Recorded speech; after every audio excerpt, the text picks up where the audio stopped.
So I said we'd do an example of Newton's method with an actual function to see how good it can be to approximating x-intercepts for a function. Um, so the first thing we're going to say is we've got this green function here, and I've just made up any function, and it's f of x equals x cubed plus 5x squared plus 2x minus 4, and it's got some x-intercept. Now, what we're going to do is we're going to work out what that x-intercept is using Newton's method. So just for argument's sake, we're going to put this here. F dash of x is just the derivative of f of x is 3x squared plus 10x plus 2. Okay, now this is a really important step. This information up here is Newton's method. Now, I made another video on where this comes from that hopefully explained where it comes from. Basically, it's a recursion relation that says to get the next term, xn plus 1, take the previous term, x sub n minus f of x sub n divided by f dash of x sub n. So if you're unsure of where that comes from, go and have a look at that other video that explains the derivation. But this one will just be an example. So what we're going to do is we're going to try and approximate this x-intercept that has the red dot there. So the first thing we're going to do is going to pick some x. We're going to pick some x sub n first.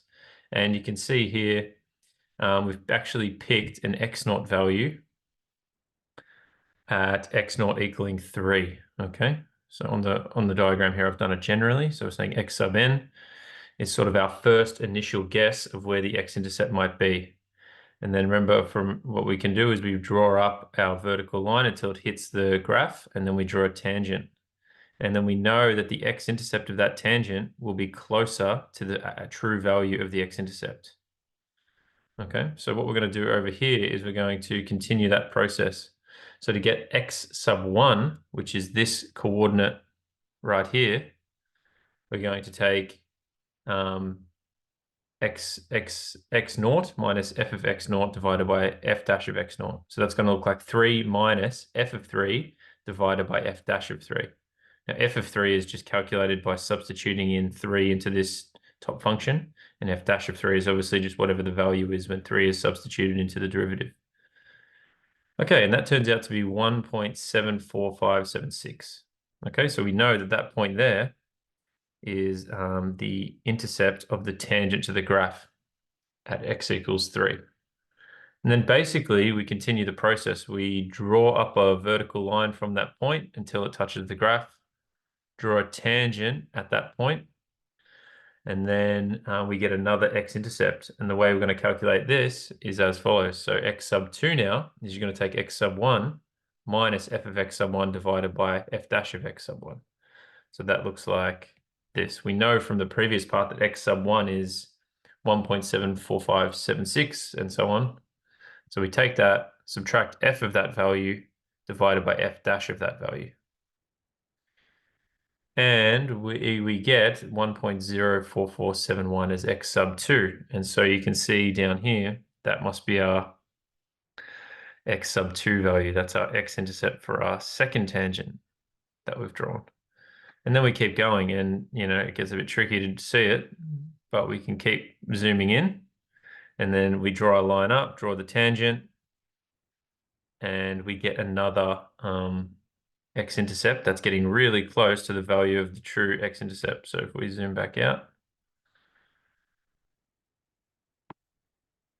we can see over here now, yeah, we're doing x sub 3, which is x sub 2 minus f of x sub 2 divided by f dash of x sub 2. Okay, so we know x sub 2 is 1.04471, obviously using a calculator to work some of these out. And that turns out to be 0.74660. Now, hopefully you can start to see it's just a process that you just keep continuing. So now the next thing we'll do is put x sub 3 into Newton's method, and it gets too small on the graph, so I can't show anymore.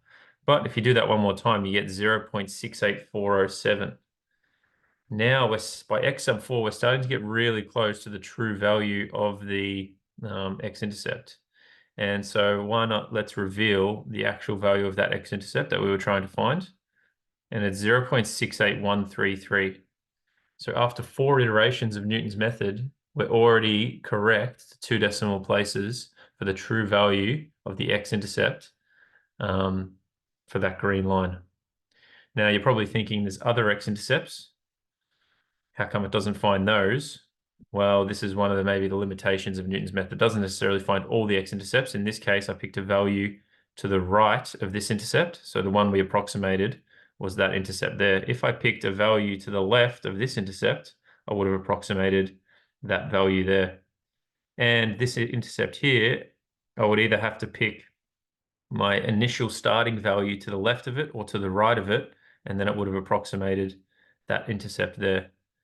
Now, you can probably start to see, just due to the way the method works, if my initial guess was at a turning point here or here, you're going to get horizontal tangents. And so that means you're not going to be able to use Newton's method. So as long as your guess isn't at a turning point, you should be fine in terms of finding an x-intercept of a graph using Newton's method. So it's just important to think of some of those limitations when you're using this method. But hopefully that example clarified how it actually works.